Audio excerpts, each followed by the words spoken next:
ก็แต่งกันไปเมื่ออายพอใจจะบอกไปขัดควรถึงจะห่างอายเท่าฟ้าน้องก็สละในคำว่าห่วงในเมื่อโลกายังควรบ่ขอห่วงคือสิส่วนตัวในเมื่อไอเห็นเขาดีมีเกียรติศักดิ์ศรีหูดีหูสวงชื่อว่าน้องก็หมดสิทธิ์ก็จะเลิกคิดในคำมองมัว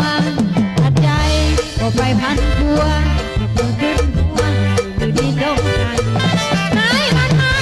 คือขันเอาพองมาขอน้องแล้วเกี่ยวมันเราไม้เป็นพ่ออายจะใจหัวใจบ่พ่อใจไผ่บ่เห็นมาเอาพ่อเอาน้องกับพ่อจะเอาถือว่าเป็นคู่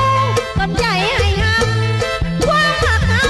จบเกมเท่านี้อย่ามีทางวางใจจนไปบนสายตาอย่าเวทนาลืมตาคำว่าเมื่อก่อนเคยอ่อนเคยอ่อยเคยอดอ่อยและบอกหักสุดใจเที่ยวนี้มีคนไม่คล้องอายบ่ต้องมามีเยื่อใยลืมจงลืมลงสิ้นอย่าทะเวียนลืมมีเยื่อใยที่ตัวก็หูแก่ใจอย่าหักไผใจได้เลย